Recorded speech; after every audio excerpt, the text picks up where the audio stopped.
Bismillahirrahmanirrahim. Assalamualaikum warahmatullahi wabarakatuh. Sahabat yang berbahagia, alhamdulillah tidak terasa Ramadan berlalu hari demi hari begitu cepat. Olehnya izinkan saya berbagi pada video kali ini seputar adab-adab ketika berbuka puasa. Sahabat yang berbahagia, jangan sia-siakan waktu ketika kita hendak berbuka puasa, terkhusus sebelum kita berbuka. Karena detik-detik, waktu-waktu di saat sebelum berbuka adalah di antara waktu terbaik untuk kita berdoa kepada Allah Subhanahu wa taala. Hal ini berdasarkan hadis Rasulullah sallallahu alaihi wasallam, "Thalathatun la turaddu da'watuhum al-imamul 'adil was-sha'imu hina yuftir wa da'watul mazlum." Ada 3 doa orang yang tidak akan ditolak oleh Allah Subhanahu wa taala. Yang pertama adalah doa seorang pemimpin yang adil.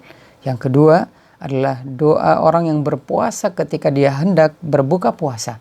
Sedangkan yang ketiga adalah doa orang-orang yang terzalimi.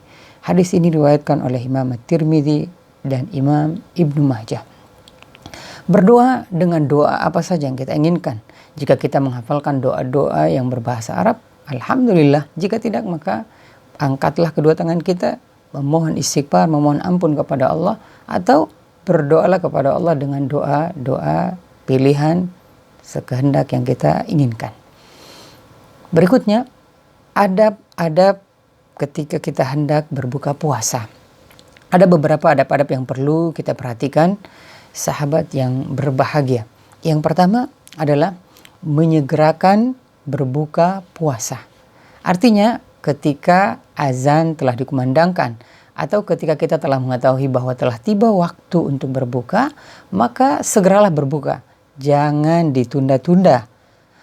Ini berlandaskan hadis Rasulullah sallallahu alaihi wasallam, "La yazalun nasu bi khairin ma ajjalu al-fitr." Manusia akan senantiasa berada dalam kebaikan selama mereka menyegerakan berbuka puasa. Hadis riwayat Bukhari dan Muslim. Adab yang kedua adalah berbuka dengan rutab, ya, kurma muda atau tamar, ya. Atau jika tidak ada kurma di rumah kita, cukuplah kita berbuka dengan seteguk air putih. Nabi SAW biasa berbuka puasa sebelum menunaikan salat maghrib. Dalam sebuah hadis jelaskan Rasulullah SAW biasanya berbuka dengan rutab. Apa itu rutab? Rutab adalah kurma basah, ya, sebelum menunaikan salat. Jika tidak ada rutab atau kurma basah, maka beliau berbuka dengan tamar, yaitu kurma yang kering. Dan jika tidak ada yang demikian, maka beliau berbuka dengan seteguk air putih. Hadis ini diriwayatkan oleh Abu Dawud, Tirmidzi, dan Ahmad.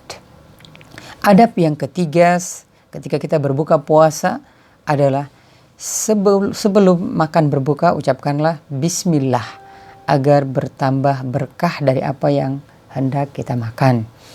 Hal ini berdasarkan hadis Rasulullah sallallahu alaihi wasallam yang artinya apabila salah seorang di antara kalian hendak makan, maka hendaknya ia menyebut nama Allah, bismillah. Jika dia lupa untuk menyebut nama Allah di awal, maka hendaklah ia mengucapkan bismillahi awalahu wa akhirah, dengan menyebut nama Allah pada awal dan akhirnya. Hadis ini diriwayatkan oleh Imam Abu Dawud, At-Tirmidzi. Adapun adab yang keempat, sahabat yang melakukan Allah Subhanahu wa taala, yaitu berdoa ketika berbuka puasa. Apa doa yang kita bacakan ketika kita telah berbuka puasa? Rasulullah Shallallahu Alaihi Wasallam telah mencontohkan kepada kita. Beliau ketika telah berbuka mengucapkan "Dhahabadh dhama'u wa batallatil 'uruq wa thabatal ajru insyaallah." Yang artinya rasa haus telah hilang dan urat-urat telah basah dan pahala telah ditetapkan insyaallah. Hadis riwayat Abu Dawud. Jadi doa ini dibaca setelah kita mencicipi kurma atau makanan berbuka kita, atau setelah kita meminum seteguk air putih. lalu kemudian kita berdoa, ya. Kemudian adab yang kelima yaitu mendoakan orang yang memberi kita makanan untuk berbuka puasa. Terkhusus bagi kita misalnya yang mendapatkan hadiah untuk berbuka dari tetangga kita atau orang yang kita cintai, maka jangan lupa untuk mendoakan mereka. Bukankah doa kita kepada seseorang akan dikabulkan oleh Allah Subhanahu wa taala sebagaimana yang kita doakan kepada orang tersebut. Adab yang keenam yaitu ketika berbuka puasa di rumah orang lain, maka jangan lupa pula untuk mendoakan orang tersebut. Bagaimana cara kita mendoakan orang yang memberikan kita buka puasa atau misalnya kita berbuka di rumah orang lain? Yang pertama, cara kita mendoakan orang yang memberi kita makanan atau untuk berbuka, maka kita membacakan doa sebagaimana yang telah diajarkan oleh Rasulullah SAW dalam sebuah hadis riwayat Muslim. Allahumma at'im man at'amani wa asqi man asqani. Ya Allah, berilah ganti makanan kepada orang yang telah memberikan aku makan, dan berilah minuman kepada orang yang memberi minuman kepadaku. Lalu bagaimana ketika kita berada di rumah sahabat kita atau keluarga besar kita atau kedua orang tua kita, di sana kita berbuka puasa bersama mereka?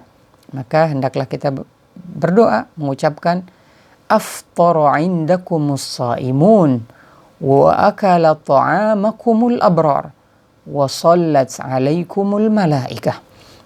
Yang artinya orang-orang yang berpuasa berbuka di tempat kalian, orang-orang yang baik menyantap makanan kalian, dan malaikat pun mendoakan agar kalian mendapatkan rahmat. Hadis riwayat Abu Dawud dan Imam Ibnu Majah, juga Imam Ahmad. Adapun adab yang ketujuh adalah ketika kita menikmati susu saat berbuka, hendaklah kita berdoa kepada Allah Subhanahu wa taala sebagaimana sabda Rasulullah sallallahu alaihi wasallam, barang siapa yang Allah beri makan hendaknya ia berdoa, Allahumma barik lana fih wa at'imna khairan minhu, wa man saqahu Allahu labanan falyaqul Allahumma barik lana fih wa zidna minhu. Yang artinya, ya Allah, berkahilah kami padanya dan berilah kami makan yang lebih baik darinya. Barang siapa yang Allah beri minum berupa susu, maka hendaklah dia berdoa, yang artinya, ya Allah, berkahilah kami padanya dan tambahkanlah darinya. Adapun adab yang kedelapan yaitu ketika kita minum, hendaklah minum dengan 3 nafas dan membaca al-basmalah atau bismillah. Hal ini berdasarkan hadis Rasulullah SAW yang artinya Rasulullah SAW biasa minum dengan 3 nafas. Jika wadah minuman didekati ke mulut beliau, beliau menyebut nama Allah, Bismillah. Jika selesai 1 nafas, beliau lalu bertahmid atau memuji Allah, Alhamdulillah. Jadi ketika kita minum, berhenti sejenak lalu kita bernafas. Sebelum kita minum kita baca Bismillah. Setelah kita minum kita baca Alhamdulillah. Hadis ini diriwayatkan oleh Imam At-Tabrani. Adapun adab ketika kita berbuka puasa yang ke-9 adalah berdoa sesudah makan. Ini jangan sampai kita lupa, sahabat yang melakukan Allah Subhanahu wa taala. Karena luar biasa pahala orang-orang yang berdoa setelah makan atau setelah berbuka puasa itu luar biasa, sangat besar sekali. Dengarkan apa yang disebutkan oleh Rasulullah SAW yang artinya barang siapa yang makan makanan kemudian dia berdoa, Alhamdulillahilladzi at'amani hadza wa razaqanihi min ghairi haulin minni wala quwwah ghufira lahu ma taqaddama min dzambih. Barang siapa yang makan makanan kemudian dia berdoa dengan doa di atas yang artinya segala puji bagi Allah yang telah memberiku makanan ini dan merizkikan kepadaku tanpa daya serta kekuatan dariku, maka dia akan diampuni dosanya yang telah lalu. Masya Allah. Hadis ini diriwayatkan oleh Imam At-Tirmidzi, Imam Abu Daud. Namun jika mencukupkan hanya dengan ucapan alhamdulillah setelah kita makan, maka juga dibolehkan berdasarkan hadis Rasulullah Shallallahu Alaihi Wasallam yang artinya sesungguhnya Allah sangat suka kepada hambanya yang mengucapkan alhamdulillah sesudah makan dan minum. Inilah sedikit seputar adab-adab ketika kita hendak berbuka puasa. Sahabat yang berbahagia, mudah-mudahan yang sedikit ini bermanfaat bagi kita semua. Lalu kemudian kita berdoa kepada Allah Subhanahu wa Ta'ala. Mudah-mudahan ibadah puasa kita, qiyam Ramadan kita, tarawih dan salat-salat sunnah kita beserta amalan ibadah kita yang lain diterima di sisi Allah Subhanahu wa Ta'ala. Dan Allah mencatat dan menjadikan Ramadan 1441 Hijriah ini adalah Ramadan berkualitas dan Ramadan yang terbaik bagi kita semua dan keluarga besar kita. Allahumma amin ya rabbal alamin. Mohon maaf, wallahu a'lam bissawab. Wassalamualaikum warahmatullahi wabarakatuh.